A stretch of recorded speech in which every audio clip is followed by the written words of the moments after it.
por permitirme utilizar esta tribuna no en calidad de presidente de la Xunta, porque tenemos al presidente de la Xunta elegido por el Parlamento gallego entre nosotros, que le agradezco su presencia, sino en calidad de jefe de la oposición. Para mí, hablar delante de presidentes de gobierno, tanto de mi país, el caso del presidente González y del presidente Rajoy, como el presidente de la República Argentina, nuestro amigo Mauricio Macri, es todo un honor. También hacerlo delante del responsable de la política exterior de la Unión Europea, así como de los que han hecho este foro, que me parece es un enorme acierto, y también, por supuesto, de personalidades y sociedad civil que se da cita hoy aquí. Yo creo que la palabra que mejor define el foro, o al menos que mejor define el clima que ha conseguido generar el foro desde la primera edición hasta esta cuarta,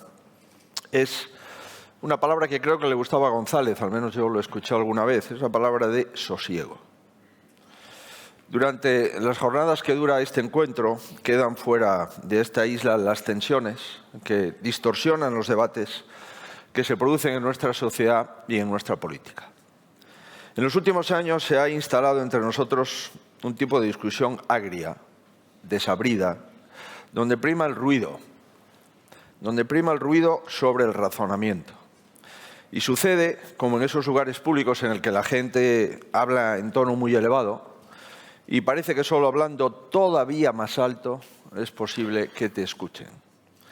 En mi opinión, las causas de este deterioro del debate pueden resumirse en dos. Una es política y otra afecta a la tecnología.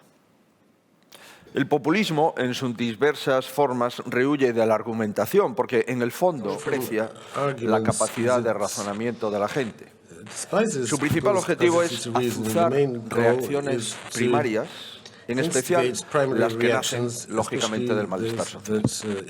El malestar que tiene muchas veces una base objetiva, pero que en manos del populista no se orienta a solucionar, sino a mantener un estado permanente de descontento.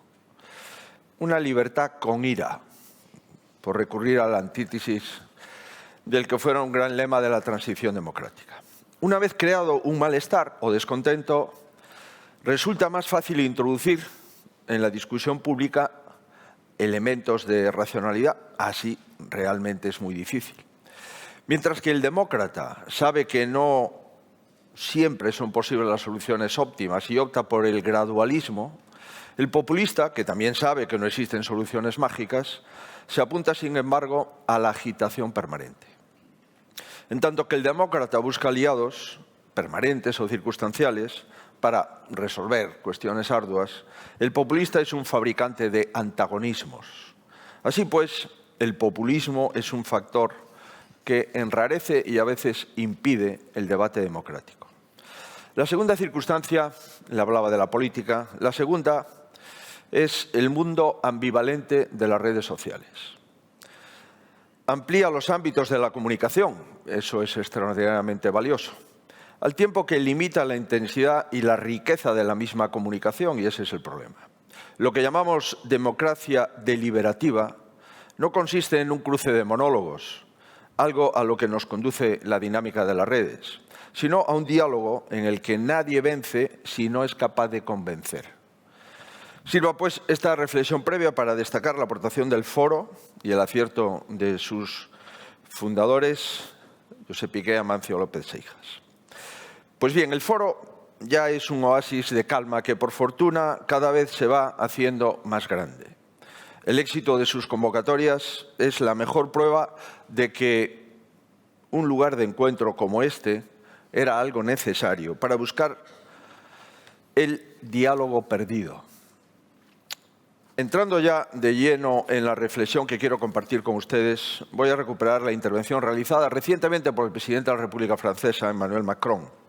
Aventuraba el fin de un periodo de abundancia y el ocaso de las certidumbres. Como siempre sucede en la historia, hay un discurrir rectilíneo de los acontecimientos que repentinamente se ve interrumpido por la irrupción del que Taleb denomina cisnes negros, es decir, hechos imprevistos que obligan a replantearse principios que estaban sólidamente asentados. La pandemia y la guerra de Ucrania podrían ser cisnes negros que casi ningún analista había previsto. El común denominador de ambos sucesos es poner en peligro el estado del bienestar y con él la estabilidad, que a su vez es la base de la sustentación de la democracia.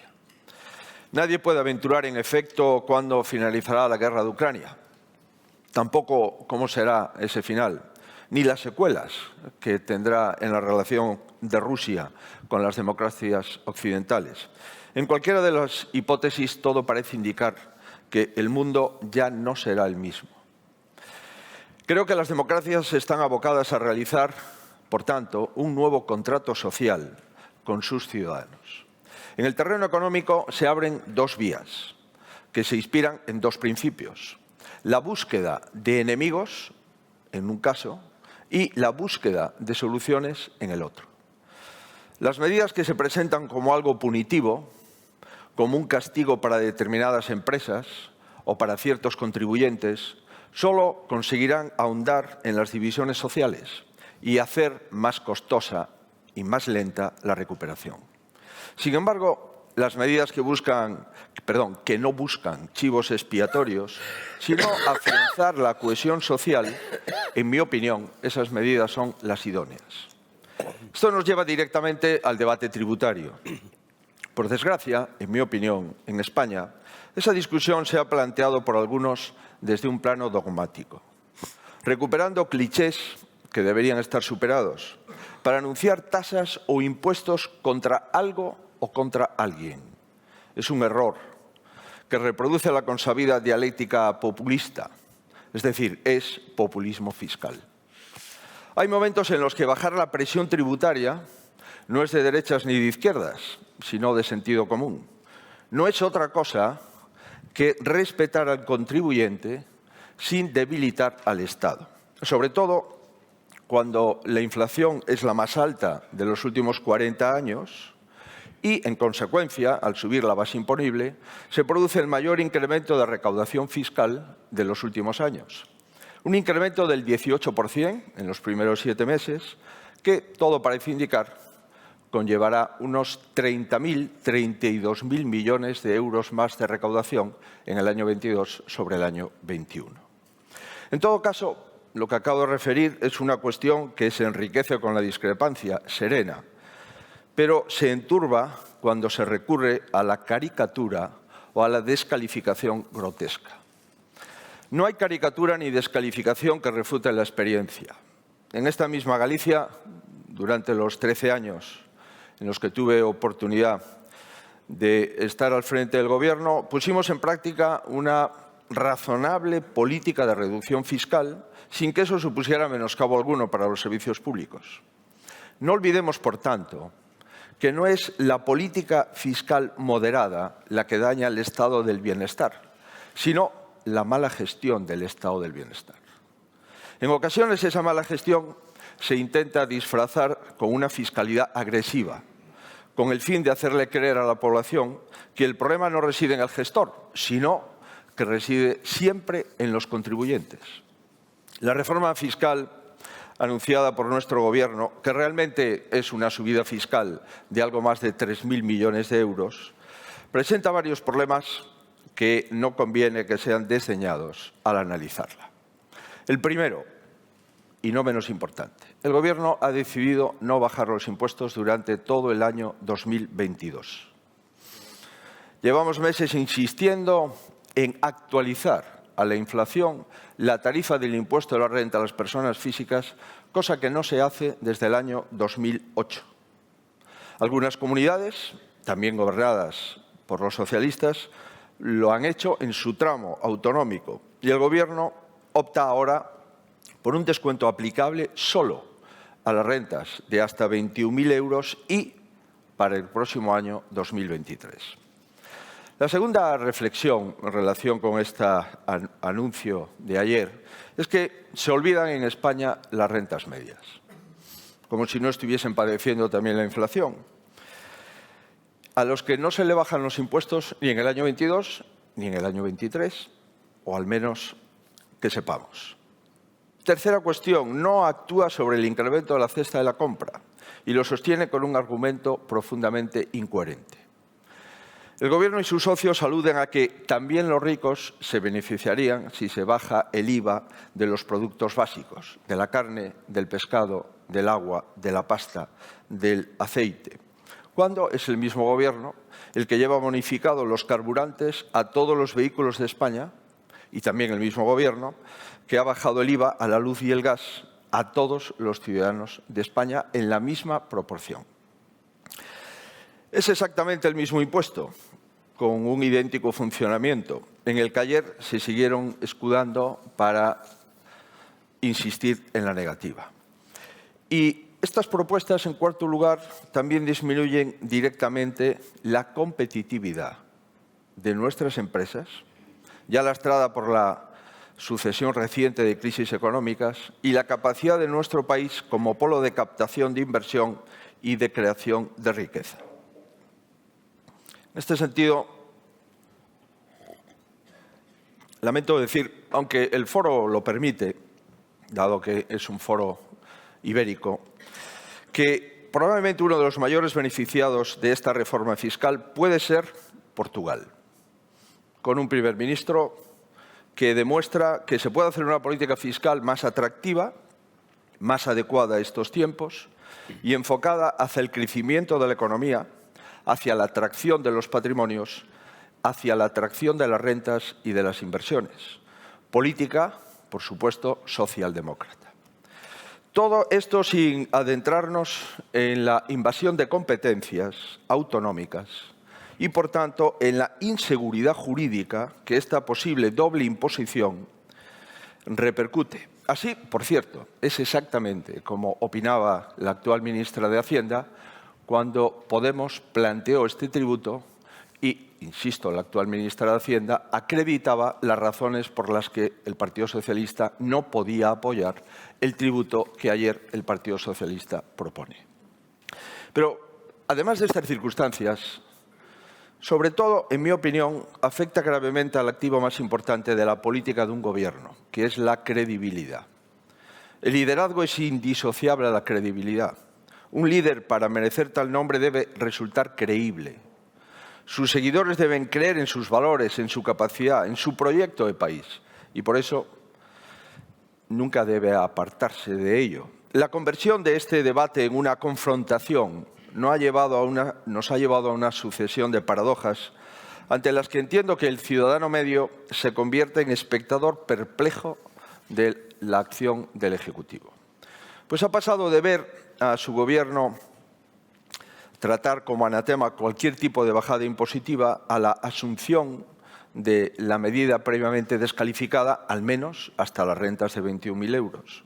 Y ha observado el ciudadano cómo su Gobierno pasa, en cuestión de días, de obviar y menospreciar el debate, a verse sobrepasado por el mismo y presentar, en mi opinión, una propuesta confusa, improvisada e incompleta.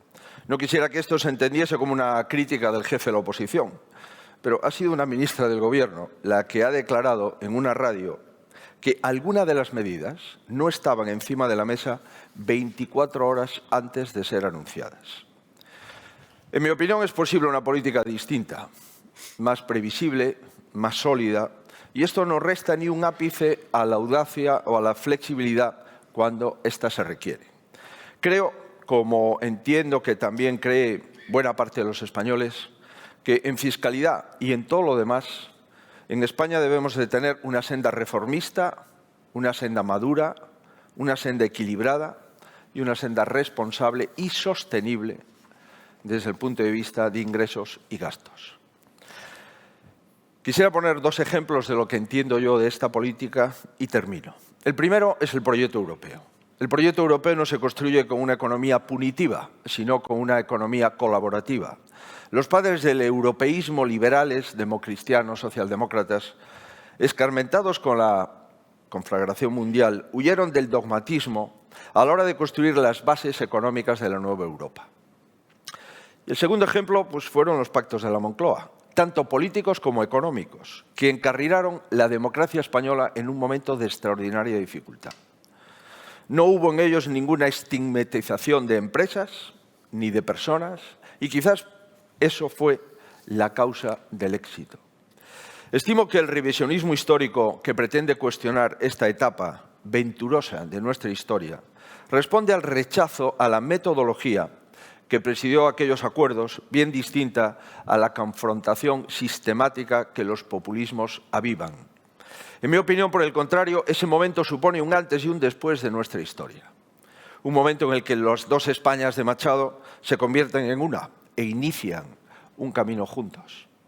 En consecuencia, ese nuevo paradigma que aventura el presidente Macron y otros líderes europeos requiere configurar un nuevo contrato social. O si lo prefieren, establecer una nueva frontera entre oportunidades y peligros. Entiendo que el primer requisito de ese nuevo escenario es obtener la complicidad social mediante la verdad. Hurtarla no solo revela una pobre concepción de la sociedad, sino que también impide aprovechar como es debido las energías ciudadanas. Sobre esa verdad hay que construir pactos.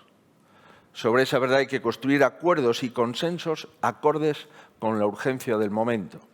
De nada vale concienciar a la población sobre los desafíos que tenemos delante si esa misma población contempla después que sus líderes y sus instituciones mantienen enfrentamientos sistemáticos. Con ello no estoy sugiriendo que la política se convierta en un diálogo socrático. Algo así no es posible ni deseable, porque la política democrática ha de reflejar la pluralidad social y las discrepancias que eso conlleva. No obstante, hay una forma democrática de plantearlas y otra populista. En su caso, se discute para llegar a algo. En el otro, la discusión es un fin en sí mismo que carece de cualquier propósito adicional. Señoras y señores, como decía anteriormente en esa declaración realizada por el presidente Macron, se hablaba asimismo del fin de las certidumbres. Por ejemplo, ¿es la democracia liberal, santo y seña de este foro, un instrumento eficaz en este nuevo escenario? Utilizo la palabra instrumento, si bien limitar la democracia a un aspecto instrumental es limitarla, olvidando los elevados valores morales, económicos y políticos que encierra. Pensemos en la invasión de Ucrania. La guerra que allí desata Rusia contiene aspectos geopolíticos, militares y, desde luego, económicos.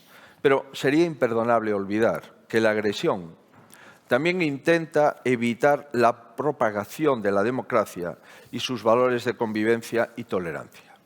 Se reconoce por parte de la potencia invasora que el modelo democrático, a pesar de sus numerosas trabas, es atractivo para el ser humano, con independencia de donde viva. En Ucrania se estaría repitiendo la gesta de los húngaros del 56 o de los checos del 68 contra el comunismo.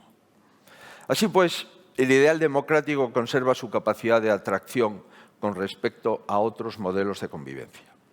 Es cierto que en nuestro entorno surgen movimientos políticos que intentan erosionar principios de la democracia liberal. Se cuidan, sin embargo, de no cuestionar la democracia en su conjunto, como en realidad le gustaría. En el fondo saben que solo de forma oblicua pueden obtener algún eco en una población que, por encima del malestar y el descontento, se mantiene fiel a ese ideal democrático. En fin, que la democracia liberal como ideal está plenamente vigente, también como instrumento para actuar en el nuevo contrato social, en la nueva frontera de la que hemos hablado. En este escenario se necesitan dos facultades. La primera, capacidad para concitar consensos sociales, y la segunda, capacidad de rectificación. Dicho de otro modo, se exige una potestas combinada de una autoritas.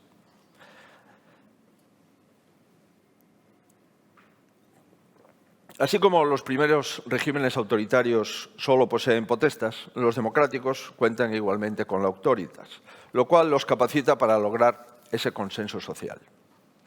En cuanto a la capacidad de rectificación, deviene esencial en un mundo en el que no valen pautas conocidas. En muchas ocasiones solo cabe ir abriéndose camino, igual que los viejos exploradores, lo cual implica tantear caminos, aceptar que se cometen errores y aprender, eso sí, de esos errores. Sabido es que el autócrata no puede admitir sus equivocaciones, ya que solo lo haría políticamente vulnerable. En consecuencia, la superioridad de la democracia liberal se evidencia en los momentos de bonanza y también en aquellos otros presididos por la dificultad. En todo caso, señoras y señores, la democracia que disfrutamos no es un hecho consumado.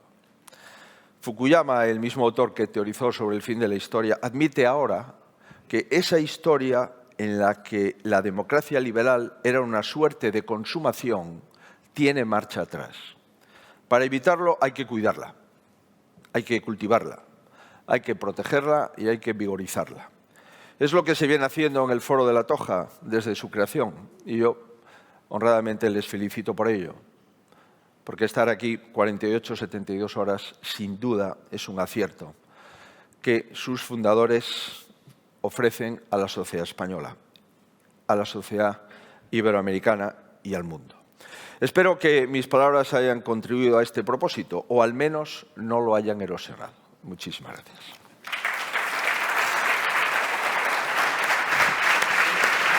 Muchas gracias.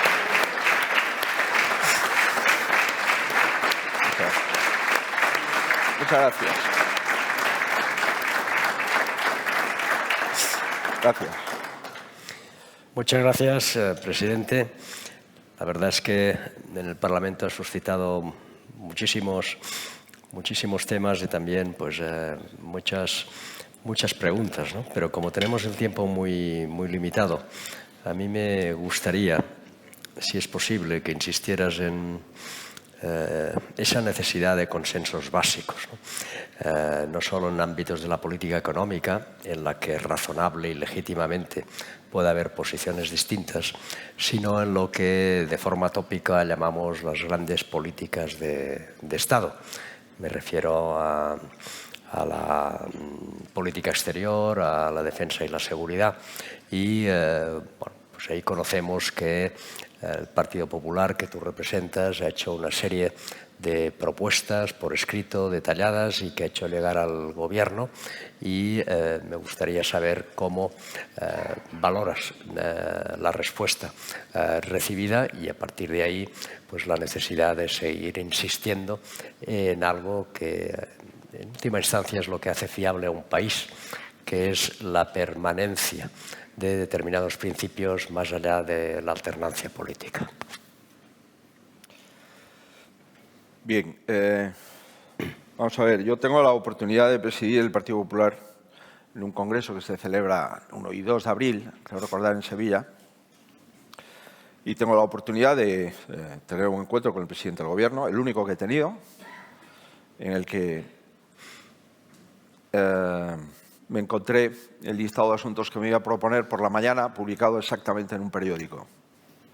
No tenía, por tanto, ningún índice de lo que me iba a proponer. Pensé que simplemente pues, había algún periodista inteligente que entendería qué cosas eran importantes, pero no, coincidía con literalidad y en el mismo orden el listado de asuntos publicados en un periódico nacional. Bueno, hablamos, nos conocemos porque habíamos tenido relación como presidente de Galicia y él como presidente del Gobierno. Y bueno, intenté ser útil y sobre todo ser coherente con lo que digo, con independencia de que el ruido impida a veces que esta coherencia, pues los ciudadanos estén de acuerdo o la capten, probablemente porque no sé explicarme.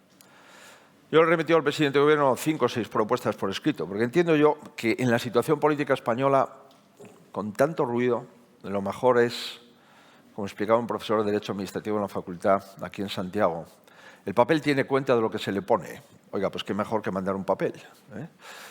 Y le he hecho una propuesta económica que nos llevó algún tiempo el contrastarla, porque, en fin, hay muchos economistas y no todos coinciden en recetas. Pero era una propuesta para intentar contener la inflación y ayudar a las familias durante este periodo crítico de incremento de la inflación. Es que esta inflación no venía de la guerra de Putin. La guerra de Putin la ha agravado, como todo el mundo sabe. Pero es que antes de la guerra de Putin la inflación en España era del 7,8%, los 12 últimos meses. De febrero 22, febrero 21.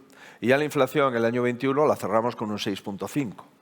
La desaceleración económica, como acredita el PIB, se produce en el 19, año 19. En el año 20 nos hundimos solo comparado con Argentina. Por tanto, teníamos ya problemas serios y teníamos una inflación creciente.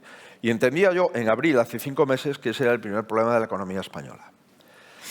En mayo, dado que había una propuesta, estaba ya confirmada, de cumbre de la OTAN en Madrid, llamé a personas que habían trabajado en exteriores y en defensa, les pedí opinión y hicieron un documento, que por supuesto me tocaba revisarlo y asumirlo, en materia de política de defensa y seguridad, considerando que había y que hay socios parlamentarios y miembros del Gobierno que no están de acuerdo con la Alianza Atlántica, me parecía que la oposición debería de ayudar al Gobierno en relación a que España tuviese una posición de cierta credibilidad ante el presidente de los Estados Unidos y otros líderes de países que conforman nada más y nada menos que 1.000 millones de ciudadanos que vivimos en democracia. En junio, dado que el presidente me planteó la posibilidad de modificar la Constitución para sacar del texto la palabra disminuido y sustituirla por discapacitado, cosa que él me planteó, por supuesto que le mandé por escrito, dado que se empezó a comentar que estábamos en contra de esa propuesta, pues esa propuesta redactada por escrito y con una condición mínima, y es que el Consejo de Estado haga un informe favorable y adicionalmente que no haya referéndum y adicionalmente que no se incluyan ninguna cuestiones a mayores en reforma constitucional que no sea exclusivamente el término, creo que es del artículo 49.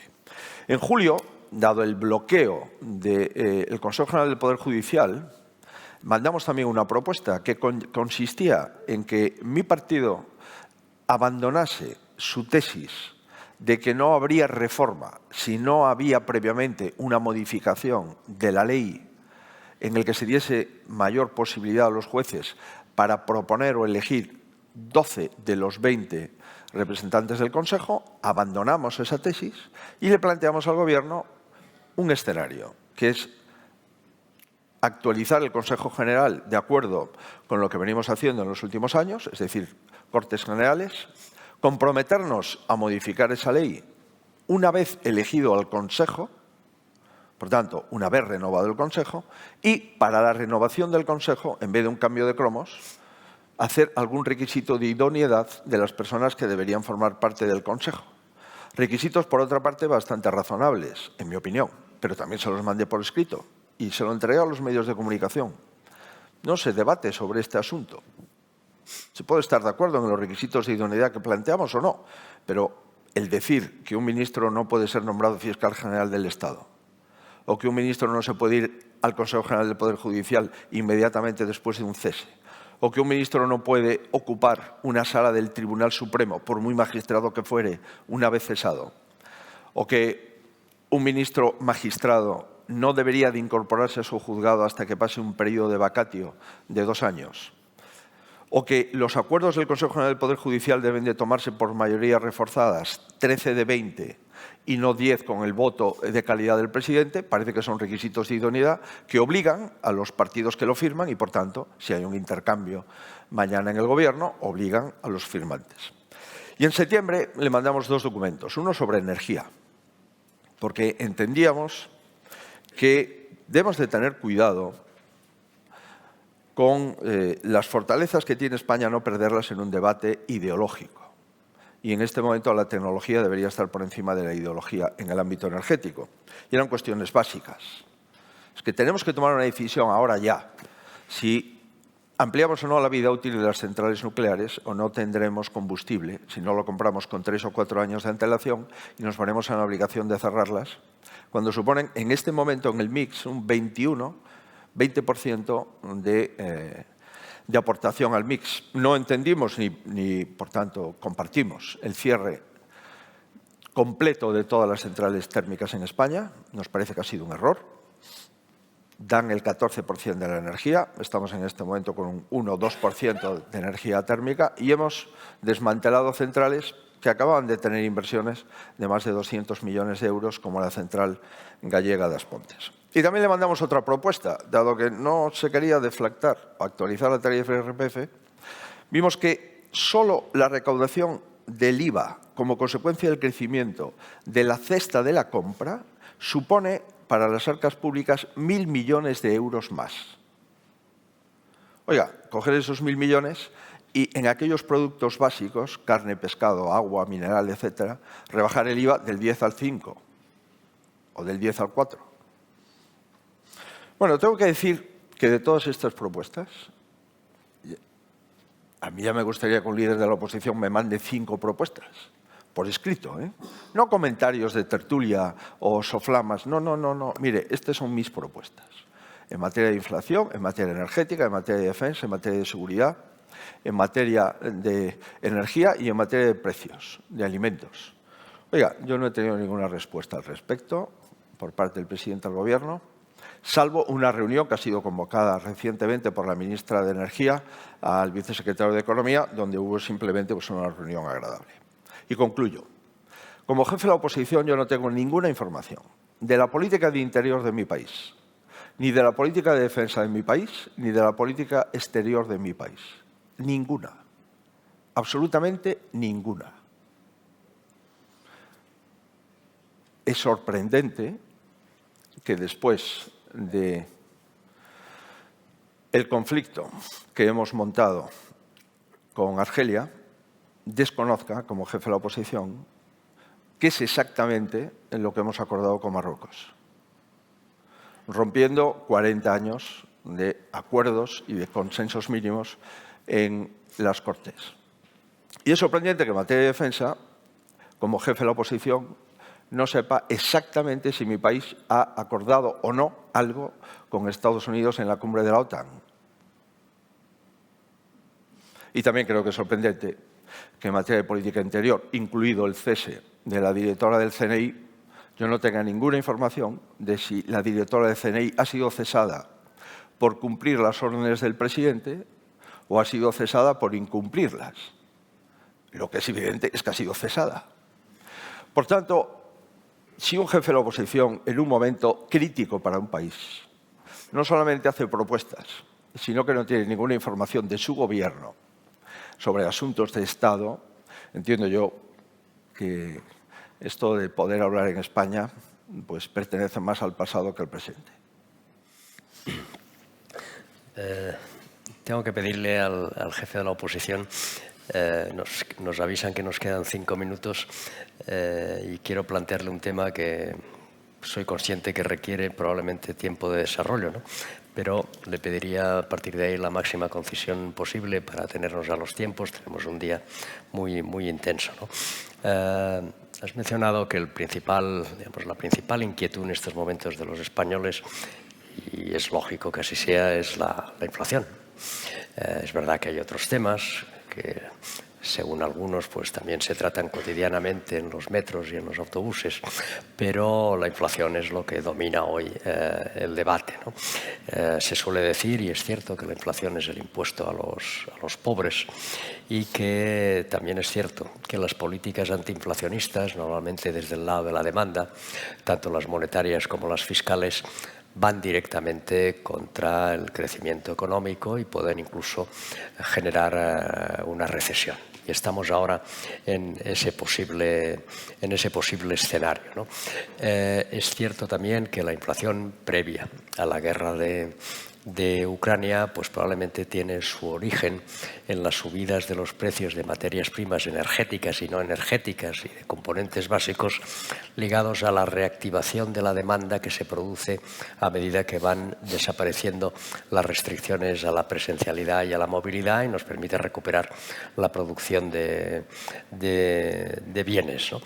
Pero ese incremento de precios, que inevitablemente supone un empobrecimiento colectivo, porque tenemos que pagar más por un recurso que inevitablemente necesitamos y que procede del exterior, se puede transformar en un proceso inflacionario persistente. Y eso pues acontece cuando los diferentes colectivos intentan trasladar el coste de los incrementos de precios procedentes del exterior a los demás. De ahí que se hable tanto de la importancia del pacto de rentas. Y creo que sería enormemente interesante que nos ilustraras al respecto, ¿no? Respecto a cómo ves esa posibilidad y la necesidad, por lo tanto, de que el diálogo social, como siempre ha sido así, afortunadamente en nuestro país, haga su trabajo. Bien, antes comentaba la necesidad de la rectificación, porque seguro que cualquier primer ministro o cualquier gobierno pues no tiene el manual de circulación ante un supuesto como el que estamos viviendo. Y si el que diga que lo tenga, pues que sería fantástico, porque se lo copiaríamos, ¿no? Y estamos viendo que los distintos países están intentando buscar aproximaciones a aquello que consideran más correcto. Pero también es verdad que nadie sabe qué es lo que va a ocurrir en este conflicto y cómo Europa pues, se ha visto sorprendida en su buena fe, probablemente unos países más que otros, y está en una situación que nace ya desde el punto de vista económico con el COVID. Tampoco nadie tenía previsto el manual de cómo se puede mantener una economía productiva durante el confinamiento y el cierre de muchas compañías. Y después, pues, las reacciones que ha tenido el Banco Central Europeo, manteniendo tipos negativos y tipos cero sin límite, dejando endeudarse a los países sin límite y suspendiendo todas las reglas fiscales en Europa. No es lo mismo dejar endeudar un país con un 70% o un 50% de deuda sobre PIB que con un 110%, por ejemplo. Si consideramos que es lo mismo, pues se producen cuestiones como las que se ha producido en Italia, ahora en España. Pues bien, nosotros hemos pensado, al menos los economistas y la gente con la que trabajamos y en la que estamos de acuerdo, que ante un incremento de recaudación exponencial como consecuencia de un incremento exponencial de los precios, deberíamos de aliviar un poco a las rentas bajas y medias su compromiso de pagar más por lo mismo. Si no podemos controlar los precios, podemos controlar los impuestos sobre esos precios. Y por tanto, si se han duplicado productos, combustibles, energía, etcétera, es razonable a rentas medias y bajas, al menos en el IRPF, hacer una actualización de la tarifa, que por otra parte es la actualización conforme a inflación que hizo el Partido Socialista en el año 2008. Por tanto, no estamos pidiendo nada que se pueda considerar que beneficia a alguien para perjudicar a otro, ¿no? Si vamos a tener 30.000, 32.000 millones más de recaudación este año. La previsión del presupuesto del año 22 era un incremento de la recaudación de 9.000 millones. Vamos a tener 32.000. Es verdad que cuando hicimos el cuadro macroeconómico del presupuesto del 22 no teníamos el problema de la invasión de Ucrania, ¿no? Pero bueno, nosotros pensamos y seguimos pensando que hay que, en este momento, devolver a las rentas medias y bajas mucho más que lo que ha hecho el Gobierno, solo a las de 21.000 y para el año 23, que no para el 22. Cuando la inflación en el 22, aunque quizás por el efecto escalón, en el 23 era menor y en el 22 más alta. Segunda cuestión, nos parece que en este momento mandar un mensaje dogmático en contra de la inversión, de la renta y del patrimonio es un grave error. Y lo dice un presidente autonómico que no eliminó el impuesto de patrimonio. ¿Y por qué no lo eliminé? Porque el problema que teníamos era de recaudación. El problema que teníamos en la crisis financiera es que entramos con un presupuesto heredado en el año 9 de 10.000 millones y trabajé durante varios años con presupuestos de 8.500 millones. Por tanto, yo no podía mandar un mensaje de eliminar un impuesto de patrimonio que suponía 100 millones de euros de recaudación en un momento en el que tenía dificultades para pagar la nómina de los servicios públicos. Pero ahora ese no es el problema. El problema ahora es generar confianza, generar inversión, generar seguridad y también generar, ¿por qué no?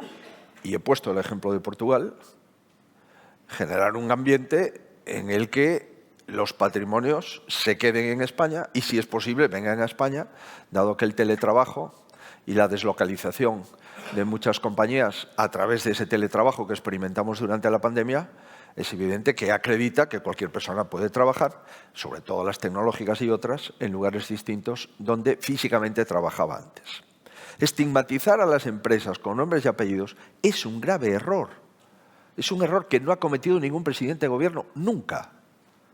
Con independencia de las tensiones que pudiera haber y con independencia de los problemas que se pudieran tener en la época de González o en la época de Rajoy, que por supuesto le han tocado lidiar momentos complejos. Pero hombre, vamos a buscar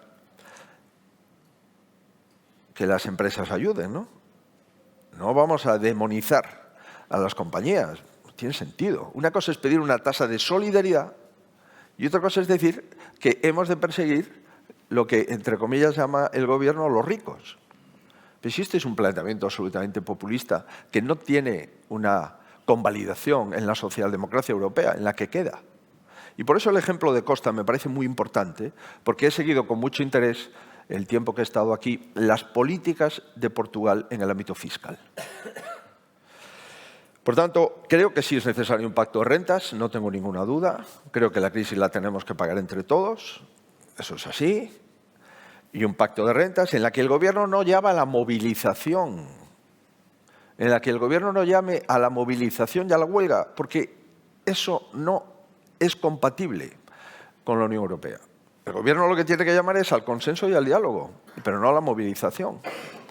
Por tanto, sí, insisto, creo que debe haber un pacto de rentas en nuestro país, sería bueno. Y nosotros hemos planteado distintas cuestiones y nos parece además que no sería imposible, sobre todo cuando no hay apriorismos. Pero en nuestro país hay mucha más política dogmática que política eficiente. Y al final la política es una combinación de ideología y de realismo. Uno puede tener sus planteamientos ideológicos, pero ha de aterrizarlos en la realidad. Y si los planteamientos ideológicos y la realidad son incompatibles, has de ajustarlos. Y lo que pasa en este momento, en mi opinión, es que los planteamientos ideológicos se sobreponen sobre la realidad. Y esto veremos lo que pasa, pero lo que han anunciado ayer, honradamente, en mi opinión, es una enorme decepción. Primero, porque en el año 22 a nadie se le bajan los impuestos. Segundo, porque solo se tocan a los de 21.000 y nada más, como si el resto de contribuyentes estuviese en un momento de bonanza. Y tercero, porque mandar un mensaje en contra de las rentas y en contra de la inversión es un grave error, sobre todo cuando tenemos vecinos que están haciendo lo contrario.